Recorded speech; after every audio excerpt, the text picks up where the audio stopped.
Kingdom Kids, it's time for another adventure. Let's go! Cece, it's story time. Cece, it's story time! Cece always telling us stories, pink hair and socks, and she's never boring. Whiteboard with the orange tie. You need a recap? Derek is your guy. Oh, with a flow so cold. Everybody get ready for adventure mode. Heather with the crew that's so disruptive. Hey, what's that? Friendly interruption! Kingdom Kids, yeah, Kingdom Kids. Kingdom Kids, yeah, Kingdom Kids! Kingdom Kids, today I wanted to have my most favorite sandwich in the whole wide world. My pickle jelly sandwich. But I could not open the pickle jar. It was like it was glued on there. So I went to my dad and he opened it with ease. Man, sometimes I wish I was strong. Actually, in today's lesson, we're going to talk about a man who was super strong. And it will help us answer our great big question, which is, who is our source of strength? But before we do that, we need a recap. Take it away, Derek.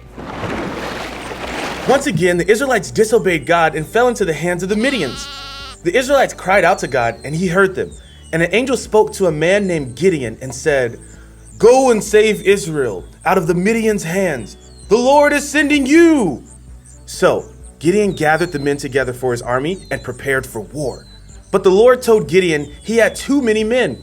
So Gideon had to tell some of his men to go home. He started with 32,000 men, and in the end, he only had 300 men to go against Midian's huge army.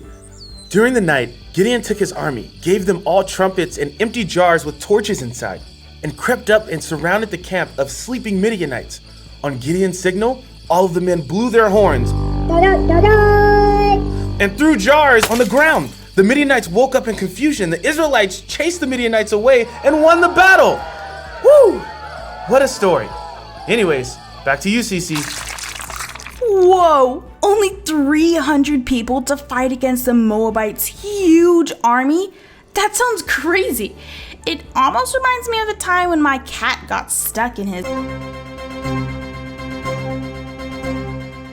We interrupt this regularly scheduled program to bring you this friendly interruption. Please enjoy this riddle from our wonderful Dr. Richard. Oh, Kingdom Kids! Dr. Richard back with another riddle. Now tell me this.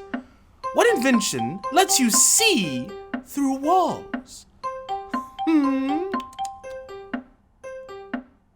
Oh, a window! Sounds like superpowers unheard of here. Oh man, I was so close to figuring that one out. It's fine, I'll get it next time. Back to Cece. Wow, thanks for that super hard riddle, Dr. Richard. Well, now that that's out of the way, ladies and gentlemen, boys and girls, it's time for... Adventure Mode! Once again, the people of Israel did not follow God's commandments and worshipped false idols. This time, the Philistines had enslaved the people. An angel of the Lord appeared before a married couple.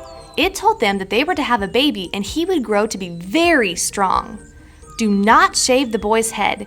He will take the lead in delivering Israel from the hands of the Philistines. When the woman gave birth, she named the baby Samson and never cut his hair. And like the angel said, Samson grew to be very strong. When Samson was older, he met a Philistine woman named Delilah. The Philistine leaders came to Delilah and said, "See if you can lure him into showing you the secret of his great strength, and we will pay you." So Delilah went to Samson and asked him what would take away his strength. But every time she asked him, Samson would lie. Delilah was angry, but she wanted that money. So she kept asking him what would take away his strength.